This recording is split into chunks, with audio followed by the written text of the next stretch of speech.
दिसंबर की सर्द रात और बरसात का आ जाना। ठंडी हवाओं ने जैसे कसम खा ली थी कि वो पीछा नहीं छोड़ेंगी। साल को कसकर लपेटते हुए मधु रसोई में जा पहुंची। 10 बज रहे हैं, विशाल भी आते होंगे। खाना गरम कर देती हूँ। खाना गरम कर अभी हॉट बॉक्स में रखा ही था कि दरवाजे की घंटी बजी। दरवाज़ा खोलते ही विशाल अंदर आ गया। ओह, कितनी ठंडक है आज। मधु, हवा तो देखो आज। हाँ, वही तो देख रही थी खिड़की के पास बैठकर। तुम फिर खिड़की खोल के बैठी थी। ठंड लग गई तो? ओह, मुझे खिड़की पे ठंड लग जाएगी। और तुम जो इतनी दूर से जीप चला के आते हो। जीप के कवर और छत लगवा तो ली है आज, फिर भी ठंड बहुत है बाहर। और बरसात की वजह से तो रास्ते भी खराब हो गए हैं। सब जगह कीचड़ ही कीचड़ हो गया है। विशाल अपना लॉन्ग कोट उतारते हुए बोला। जाओ, मुँह हाथ धो आओ। गीजर ऑन है, फिर खाना खाते हैं। बस अभी आया। मधु ने खिड़की बंद कर हीटर चालू किया और खाना टेबल पर लगा दिया। क्या बनाया है आज? देख लो। अरे वाह, मटन बना है आज। मज़ा आ जाए अगर एक पैग लेने दो। बस एक ही खाने के साथ, ठंड की वजह से। पक्का? पक्का, ओनली वन। वो उठकर अलमारी से बोतल निकाल लाया। ये आज मटन कौन लाया? उसने पैक बनाते हुए पूछा। आज माली को भेज के मंगवाया है। सुबह से ही बरसात थी तो सोचा आज तुम्हारे लिए बना दूं। थैंक यू मधु, तुम कितना ख्याल रखती हो मेरा। वैसे तो शनिवार को ही बनाती हो, तो आज का मैंने सोचा भी नहीं था। वो प्लेट में मटन निकालते हुए बोला। मौसम की मेहरबानी है और तुम्हारी भी। फिर दोनों ही हंस पड़े। विशाल राजगढ़ के पहाड़ी इलाके में फॉरेस्ट ऑफिसर था। उसे अक्सर सारा दिन बाहर ही रहना होता। पहाड़ी इलाका होने के कारण सभी घर दूर दूर थे। गवर्नमेंट की तरफ से दिया गया ये बंगला तो और भी दूर पड़ता था। वो जब भी घर से बाहर होता उसे मधु की चिंता लगी रहती। वो कोशिश कर रहा था कि मधु के साथ दिन भर रहने के लिए किसी औरत का इंतज़ाम हो जाए। वो घर के कामों में भी उसकी मदद कर दिया करे। उन्हें यहाँ आए अभी 5 सप्ताह ही हुए थे। शादी के 3 साल के बाद ही उसका ट्रांसफ़र सुंदरगढ़ से यहाँ कर दिया गया, तो वो और मधु दोनों चले आए। उसने मधु को सुंदरगढ़ माँ पिताजी के पास ही रहने को कहा, परंतु मधु ने उसके बिना रहने को साफ मना कर दिया और स्कूल टीचर के पद से इस्तीफ़ा देकर उसके साथ चली आई। सुबह नाश्ता कर और लंच बॉक्स लेकर विशाल जंगल की तरफ रवाना हुआ। आज उसे जंगल का दौरा करना था। अगले मोड़ पर उसे मांझी भी उसकी प्रतीक्षा करता मिल गया। मांझी सरकार की ओर से नियुक्त जंगल का पहरेदार था और जंगल के बारे में जानकार भी। जो भी अफसर यहाँ नियुक्त होता, मांझी उसकी जी भरकर सेवा करता। पीछे झरने के पास उसका अपना छोटा सा घर था, जिसमें वो, उसकी पत्नी और बेटा बहू रहते थे। यूँ तो मांझी की उम्र अभी 50 भी पार नहीं की थी, पर उसके बाल पक गए थे। शरीर से फिर भी वो किसी जवान से कम ना था। उसके बैठते ही विशाल ने जीप को जंगल के रास्ते पर ले लिया। अरे मांझी, खाना वाना ले आए ना साथ? जंगल जा रहे हैं हम आज। जी साहब, आपके लिए भी कुछ लाया हूँ आज। मेरे लिए? जी साहब, आज कजरी ने सूखा मांस पकाया था, आपके लिए भी भेजा है। ओह अच्छा, मेरा धन्यवाद कहना। क्या साहब, खाने में कोई धन्यवाद थोड़ी होता है। अरे हाँ, याद आया मांझी, तुमसे मैंने किसी औरत के बारे में कहा था जो मधु के साथ दिन भर रह सके। मुझे घर पहुंचने में देर हो जाती है और वो सारा दिन अकेली होती है। साहब, औरत तो अभी कोई नहीं मिली। मैंने कई लोगों को कह रखा है। हाँ, मेरी भांजी है, 17 बरस की। मेरी बहन 2 साल पहले स्वर्ग सिधार गईं। बहनोई ने दूसरी शादी कर ली तो मैं उसे साथ ले आया। पर साहब, मेरी बहू को वो ज़रा नहीं भाती। रोज़ घर में झगड़ा होता है क्योंकि वो बेचारी खेती बाड़ी का काम नहीं जानती। जाने भी कैसे, कभी किया नहीं उसने। 10वीं में पढ़ती थी जब मेरी बहन गुजरी। अब मैं तो 2 रोटी खिला दूँ तो बहुत है, पढ़ाई तो नहीं करवा सकता। कहें तो मेम साहब के पास उसे छोड़ दें। अरे वो तो छोटी है अभी, कानून के खिलाफ है इतनी उम्र में नौकर रखना। नौकर कहाँ साहब, अपना ही तो घर है। फिर मेम साहब के पास रहेगी तो थोड़ा और पढ़ लेगी। मेम साहब तो अध्यापिका है ना, और घर के काम तो सबको करने पड़ते हैं। उसके बदले कोई पैसे तो देने नहीं कि नौकरी हुई। बेचारी के कुछ दिन आराम से बिना झिकझिक के कट जाएंगे। हाँ, बात तो ये भी ठीक है। चलो कल सुबह उसे घर ले आना। ठीक है साहब, माँझी खुश होता हुआ बोला। माँझी की बहन की लड़की गोमती को आए कई दिन बीत गए। गोमती और मधु आपस में घुल मिल गई थीं। ये देख विशाल को भी तसल्ली थी कि अब मधु अकेली नहीं है। दोनों एक साथ रसोई में रहती। गोमती ध्यान से मधु को खाना पकाने में मदद करती। बाकी घर का काम तो जैसे वो चुटकियों में कर डालती। कपड़े धोना, बर्तन मांजना, झाड़ू पोंछा, साफ सफाई। मधु को तो वो इन कामों को हाथ ही ना लगाने देती। मधु भी विशाल से उसकी प्रशंसा करते नहीं थकती। मधु के कहने पर विशाल ने 11 कक्षा की किताब ला दी। मधु ने ये कहकर गोमती को पढ़ाना शुरू कर दिया कि प्राइवेट परीक्षा दिलवा देंगे। गोमती भी पढ़ने में मन लगाने लगी। सर्दियां आ चुकी थीं, बस कुछ ही दिनों में बर्फ़ पड़ने को है। मधु ने अपने कुछ गर्म कपड़े, स्वेटर और शाल गोमती को दे दिए थे। लगता ही नहीं था कि वो उस घर की सदस्य नहीं थी। चंचल सी तितली की तरह सारे घर में घूमती फिरती और काम करती रहती। तभी मधु की तबीयत कुछ खराब रहने लगी। विशाल उसे डॉक्टर के पास ले गया तो पता चला कि मधु और विशाल मम्मी पापा बनने वाले हैं। उनकी खुशी का कोई ठिकाना नहीं था। उनके माता पिता भी ये खुशखबरी सुन चले आए थे। घर परिवार से भर गया। गोमती भाग भाग कर सबका काम करती, पर मधु की मम्मी को गोमती जरा ना भाई। तेरा दिमाग तो ठीक है, इतनी जवान लड़की घर में रख ली मधु, कोई उम्रदराज औरत रख ली होती। उम्रदराज इतनी सेवा कर पाती क्या मम्मी? बच्ची है, फिर भी सब काम करती है। पछताएगी तू। चुप करो मम्मी। विशाल ने सुन लिया तो मधु की मम्मी मुंह बनाती हुई कमरे की ओर बढ़ गईं। आज माँझी को लेके वो सुबह सवेरे ही जंगल की ओर जब चला तो मधु भी साथ जाने की जिद पकड़ बैठी। उसने कभी जंगल नहीं देखा था। पहले तो विशाल ने मना किया क्योंकि मधु 4 महीने की गर्भवती थी, पर उसकी जिद के आगे उसकी एक ना चली। गोमती भी मधु के साथ आ बैठी। वो पल भर भी मधु को अकेला ना छोड़ती। जंगल के डाक बंगले में उन्होंने खाना खाकर झरने के पास जाने की सोची। उस झरने को देखने दूर दूर से पर्यटक आया करते थे। विशाल मधु को वो झरना दिखाना चाहता था, परंतु तभी बर्फ़ पड़नी शुरू हो गई और पहली बर्फ़बारी में रास्तों पर फिसलन बहुत हो जाती है। यह सोचकर उसने मधु को झरने पर ले जाने का फैसला टाल दिया। डाक बंगले के केयर टेकर को मधु और गोमती का ध्यान रखने को कह वो माँझी को लेकर राउंड लगाने निकल गया। इधर मधु और गोमती डाक बंगले के छज्जे पर बैठी पहाड़ों पर पड़ती बर्फ़ का नज़ारा ले रही थीं। 65 वर्षीय केयर टेकर बंसीलाल उन्हें सामने के पहाड़ों पर बने एक छोटे से मंदिर की महत्ता के बारे में बता रहा था। तभी अचानक नीचे वाली सड़क से एक गाड़ी आते हुए देख बंसीलाल के चेहरे का रंग उड़ गया। हे भगवान, ये कमीने फिर आ गए। कौन बंसी बाबा, कौन आया है? मधु ने पूछा। यहाँ के ठेकेदार का बेटा और उसके शहरी दोस्त अक्सर यहाँ चले आते हैं, परंतु ये डाक बंगला तो सरकारी लोगों के लिए है ना, फिर ये यहाँ कैसे आ जाते हैं? क्या बताऊँ मेम साहब, सालों से इनकी दादागिरी चलती आ रही है। पूरा गांव परेशान है इनसे। कोई जवान लड़की देखी नहीं कि उसे उठा लेते हैं। यहाँ भी शराब पीने और अय्याशी करने आते हैं। पुलिस में शिकायत क्यों नहीं करते?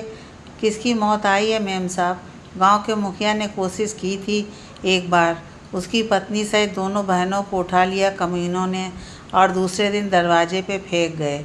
एक बहन ने तो आत्महत्या कर ली। विशाल को पता है क्या? नहीं, ये लोग शायद कहीं बाहर गए हुए थे, काफ़ी दिनों बाद आए हैं। माँझी जानता है इनके बारे में, उसने भी नहीं बताया। ये लोग अक्सर इतवार को आते हैं। पहले वाले साहब से तो इनकी दोस्ती थी, साथ ही उठते बैठते थे। ओह समझी।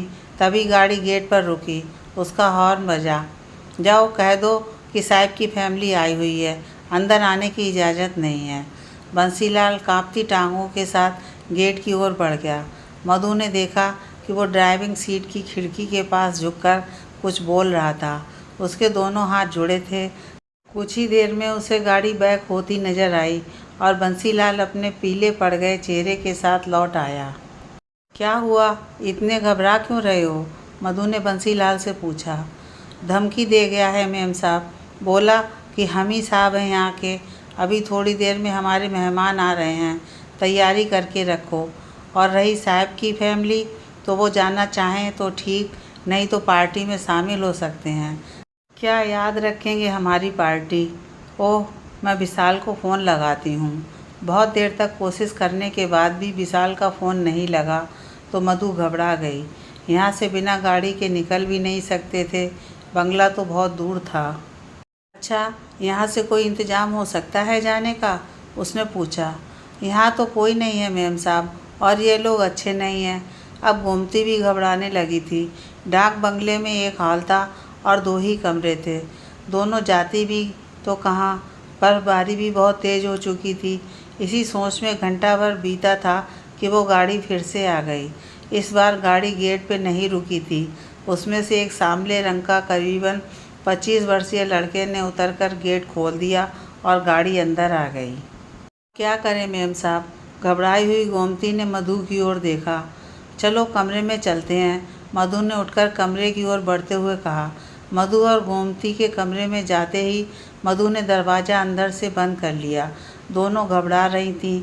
अब बाहर से शोर शराबे की आवाज़ें आ रही थीं, कभी हंसी की आवाज़, कभी चीयर्स की और कभी बंसीलाल को पुकारने की। लग रहा था वो शायद 4 लोग थे और कोई औरत भी थी जो बीच बीच में हंस पड़ती।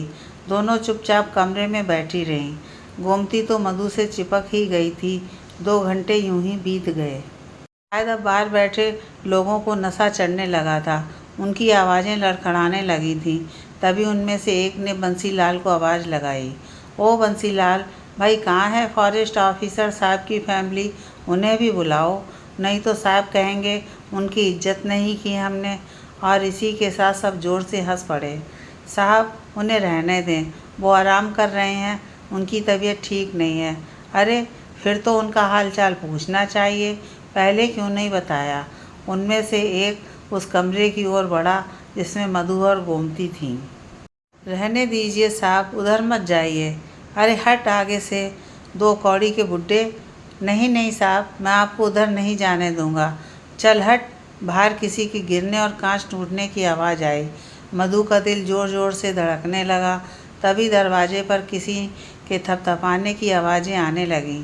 दरवाज़ा खोलिए मेम साहब, हम तो हैं ही साहब लोगों की सेवा के लिए।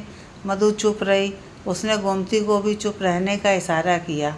अब खोलिए मेम साहब दरवाज़ा, क्यों छुप के बैठी हैं? हमें तो आपकी तबीयत की फ़िक्र हो रही है। बस आप जाइए यहाँ से, मैं ठीक हूँ, मधु ने हिम्मत करके जवाब दिया। जब ठीक है तो फिर क्यों अकेली बैठी हैं? आइए बाहर हमारे साथ बैठिए। बोलने वाले की आवाज़ नशे में लड़खड़ा रही थी। जी नहीं, आप चले जाइए, मेरे पति बस आते ही होंगे। मधु समझ गई थी कि उन लोगों को गोमती के बारे में कोई जानकारी नहीं है, पर दरवाज़ा और ज़ोर से बजने लगा। मधु ने गोमती को पलंग के नीचे जाने का इशारा किया। वो जान गई थी कि पुराने लकड़ी के दरवाजे में दम नहीं था। कुंडी भी नाम मात्र की थी, कभी भी खुल सकती थी। गोमती पलंग के नीचे जाने को तैयार नहीं हुई तो मधु ने उसे ज़बरदस्ती कसम देके पलंग के नीचे छुपा दिया। वही हुआ जिसका डर था। 4-5 बार ज़ोर से दरवाज़ा बजने पर कुंडी खुल गई और सामने एक हट्टा कट्टा 30-32 वर्षीय आदमी अपने चेहरे पर कुटिल सी मुस्कुराहट लिए खड़ा नजर आया। मधु 2 कदम पीछे हट गई। अरे अरे, घबराइए मत, हम सब तो आपकी तबीयत का सुन के परेशान थे, आप तो ठीक लग रही हैं। चलिए अच्छा है, यहीं बैठ के बात करते हैं। आइए, वैसे आप हैं बहुत सुंदर, लकी हैं साहब। आप जाइए यहाँ से, वरना, मधु हकलाते हुए बोली। डर के मारे इतनी सर्दी में भी उसको पसीना आ रहा था। वरना क्या? वो शैतान ज़ोर से हंसा। अरे भाई सुधीर, क्या हो रहा है वहाँ? बाहर से किसी और पुरुष की आवाज़ आई। अरे बातचीत कर रहे हैं यार, इधर मत आना। उस सुधीर नाम के शैतान ने दरवाजे की कुंडी वापस अंदर से बंद कर दी। बाहर से 2-3 ठहाकों की ज़ोरदार आवाज़ आई और फिल्मी गानों की तेज़ आवाज़ और तेज़ हो गई। शायद वो सब नाचने लगे थे। और इधर वो मधु की ओर बढ़ने लगा। देखो, रुक जाओ वहीं, मुझे हाथ मत लगाना, मधु चिल्ला पड़ी। हाथ तो लगाना पड़ेगा ना मेम साहब, उसके बिना कैसे? उसके पैर नशे में डगमगा रहे थे, आंखें लाल सुर्ख थीं। मधु की ओर देखने में वो इतना मकसूल था कि उसने गोमती को पलंग के नीचे से निकलकर टेबल पर रखी फ्रूट की प्लेट से छुरी उठाते भी नहीं देखा। विशाल ने सुबह ही वो फ्रूट मधु के लिए वहाँ रखवा दिए थे। छुरी हाथ में लिए डरी सहमी चिड़िया सी गोमती ने इस समय चंडी का रूप धारण कर लिया। जैसे ही सुधीर मधु के एकदम करीब आया, उसने पीछे से पूरे जोर के साथ छुरी सुधीर के सर के पीछे घुसा दी। बिना आवाज़ के वो वहीं गिर पड़ा। मधु भागकर गोमती से लिपट गई। गोमती के चेहरे पर अजीब से भाव थे। उसने कमरे में चारों तरफ नज़र घुमाई, फिर कुछ सोचकर होठों पे उंगली रख मधु को चुप रहने का इशारा किया और धीरे से दरवाज़ा खोल के मधु को साथ ले बरामदे से होती हुई रसोई में जा पहुंची। हॉल और कमरे के बीच लकड़ी की दीवार होने के कारण वहाँ बैठे लोग उन्हें नहीं देख सके। रसोई में पहुंचते ही गोमती ने एक बड़ा सा चाकू उठा लिया और एक चाकू उसने मधु की ओर बढ़ा दिया। चाकू लेते समय मधु के हाथ पांव कांप गए। गोमती बोली, इज्जत देने से अच्छा है मेम साहब, जान दे दो या ले लो, अब जो होगा देखा जाएगा। चलो खिड़की से बाहर निकलते हैं। मधु ने हाँ में सर हिला दिया। खिड़की से उतरते समय मधु का हाथ अपने पेट पर गया। उसने भगवान से प्रार्थना की और 3 फुट खिड़की से कूद गई। उसके पीछे गोमती भी आ गई। एक दूसरे का हाथ थामे दोनों लगभग भागती हुई पौधों के झुरमुट में जा छुपी। पहाड़ों पर अंधेरा जल्दी हो जाता है। बर्फ़ अब भी पड़ रही थी और हल्का हल्का अंधेरा होने को था। मधु की साल भी डाक बंगले में ही छूट गई थी। वो ठंड से कांपने लगी तो गोमती ने अपना स्वेटर उतारकर उसे दे दिया और उसके पैर के तलवे को घिसने लगी, जिससे कि उसे थोड़ी गर्मी का एहसास हो। तभी डाक बंगले के अंदर से चीखों की आवाज़ आने लगी। एक औरत सबसे पहले भागती हुई बाहर निकली। उसने पीले रंग का पंजाबी सूट पहना हुआ था और वह घबराई हुई थी। फिर उसके पीछे 3 आदमी बाहर निकले। हल्का अंधेरा होने के कारण किसी का भी चेहरा साफ नज़र नहीं आ रहा था, पर सबके सब घबराहट में थे। ये उनकी चाल ढाल ही बता रही थी। उन तीनों ने एक आदमी को उठा रखा था जो बिल्कुल हिलडुल नहीं रहा था। उसे गाड़ी की पिछली सीट पर बिठा वो सब उसी समय वहाँ से निकल गए। गोमती और मधु उनके जाने के बाद भी झुरमुट से बाहर नहीं आई। उन्हें उनके लौट आने का डर था। करीबन 1 घंटे बाद उन्हें विशाल की जीप आती दिखाई दी। वे दोनों जीप को अच्छे से पहचानती थीं। जीप के गेट तक आते ही दोनों झुरमुट से बाहर निकल आईं। उन्हें डाक बंगले की जगह झुरमुट से निकलते देख माजी और विशाल हैरान हो गए। दोनों भागकर उन तक आए। क्या हुआ मधु? गोमती, क्या हो गया? यह तुम दोनों के हाथ में चाकू क्यों है? विशाल ने घबराते हुए पूछा। मधु ने उसे इशारे से पानी के लिए कहा। उसे इतनी प्यास लगी थी कि वो बोल भी नहीं पा रही थी। गोमती की भी हालत उससे ज़्यादा अच्छी नहीं थी। शेरनी बनी गोमती अपने मामा और विशाल को देखकर बिलक बिलक कर रो पड़ी। माजी अंदर पानी लेने भागा। थोड़ी ही देर में वो पानी की बोतल ले दौड़ता हुआ आया। साहब, वो अंदर। क्या हुआ? बंसीलाल बेहोश पड़ा है, लगता है किसी ने मारा है उसे। ओह, विशाल समझ गया कि कोई न कोई अनहोनी घटना हुई है। तुम संभालो जरा उसे। फिर वो गोमती और मधु से पूछने लगा कि क्या हुआ था, और सब कुछ जानने के बाद वो दुख, हैरानी और गुस्से से तमतमा गया। फिर भी उसने खुद पर काबू रखा। मधु को अपने सीने से लगा। उसने गोमती के सर पर हाथ रखा। तुम दोनों अब बिल्कुल मत घबराओ, अब तो मैं हूँ ना। वो वापस आ गए तो? मधु ने रोते हुए पूछा। तो मेरे पास ये है, विशाल उसे अपनी पिस्टल दिखाते हुए बोला। पिस्टल देखकर दोनों को कुछ चैन मिला। तभी माजी बंसीलाल को सहारा देकर बाहर ले आया। विशाल और माजी ने उसे जीप में बैठाया। तब तक मधु और गोमती भी पानी पीकर स्वयं को थोड़ा संभाल चुकी थी। लौटते हुए गोमती ने विशाल से कहा, साहब। हाँ गोमती, बोलो। वो आदमी अगर मर गया तो क्या होगा? उसे मर जाना चाहिए गोमती। नहीं मरा होगा तो मैं मार दूंगा उसे। तुम बिल्कुल मत घबराओ। नहीं नहीं विशाल, तुम ऐसा कुछ नहीं करोगे, मधु ने घबराकर कहा। तुम आराम से बैठो मधु, परेशान ना हो। वैसे ही बहुत थकी हुई हो। अस्पताल में बंसीलाल को एडमिट करवा के विशाल ने उच्च पुलिस अधिकारी को फ़ोन किया। विशाल और वो दोस्त थे और एक दूसरे के परिवार से भी परिचित थे। घर पहुंचने तक वो भी कुछ सिपाही और 2 इंस्पेक्टर लेकर विशाल के घर तक पहुंच गए। मधु और गोमती मुंह हाथ धोकर आईं तो विशाल ने उन दोनों को सोफे पर बिठा कंबल ओढ़ा दिया। गोमती तो ठंड से कांप रही थी क्योंकि उसने अपना स्वेटर मधु को पहना दिया था। हर गाड़ियों की आवाज़ सुनते ही उसने माजी को चाय बनाने को कहा और बाहर चला गया। कुछ ही देर में सब चाय पीते हुए सब उस घटना के बारे में उच्च अधिकारी नवीन को जानकारी दे रहे थे। नवीन भी गोमती की प्रशंसा किए बिना नहीं रह सका। गोमती बस इसी बात से घबराई हुई थी कि सुधीर अगर मर गया तो क्या होगा। तभी इंस्पेक्टर ने अंदर आकर नवीन को एक तरफ बुलाया। उसके जाने के बाद नवीन ने बताया कि सुधीर मरा नहीं है, अस्पताल में भर्ती है। उसके शहरी दोस्त उसे अस्पताल के सामने फेंक शहर वापस भाग गए। ठेकेदार अपनी औलाद वैसे ही परेशान है, उसे खबर कर दी गई है पर वो उसे देखने नहीं गया। अच्छा, मैं चलता हूँ अब। यूँ तो घबराने वाली कोई बात नहीं है अब, फिर भी 3 हवलदार छोड़ रहा हूँ। बंगले के बाहर यहीं ड्यूटी करेंगे, सुबह ड्यूटी पर दूसरे आ जाएंगे। ठीक है, जैसा तुम ठीक समझो, विशाल बोला। अच्छा भाभी, घबराना नहीं, सब ठीक है। आपके पास यह शेरनी है ना? शाबाश बेटा, नवीन गोमती के सर पर हाथ फिराते हुए बोला। गोमती को कुछ होगा तो नहीं साहब? माजी ने हाथ जोड़कर पूछा। कुछ भी नहीं होगा, अगर वो मर भी जाए तो भी कुछ नहीं होगा। बंसीलाल गवाही को तैयार है, कानून जिंदा है माजी। अपनी इज्जत बचाने के लिए औरतों को जो कुछ भी करना पड़े वो करें, डरे नहीं, फिक्र ना करें। मामा, गोमती ने माजी को पुकारा। हाँ बेटा बोल। माजी घबरा के उसके पास आया।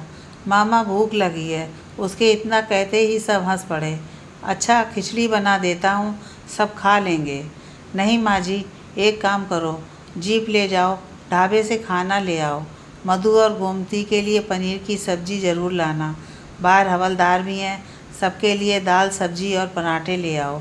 मैं फ़ोन कर देता हूँ, जब तक तुम पहुँचोगे खाना तैयार होगा। विशाल माजी को पैसे देते हुए बोला। ठीक है। माजी के जाने के बाद विशाल मधु और गोमती के पास आ बैठा। दूसरे दिन नवीन सुबह 10 बजे आ गया। उसने बताया कि छुरी सुधीर के सर के पीछे लगी है। जो घाव लगा है उसे ठीक से दिखाई भी नहीं दे रहा है। उसके जो दोस्त शहर भागे थे उनकी गाड़ी संगमपुर की खाई वाली नदी में मिली है। उसमें 2 लाशें बरामद हुई हैं, एक आदमी और एक औरत की। बाकी 2 का पता नहीं चला कि नदी में बह गई या कोई जानवर ले गया। बंसीलाल को शाम को छुट्टी मिल जाएगी।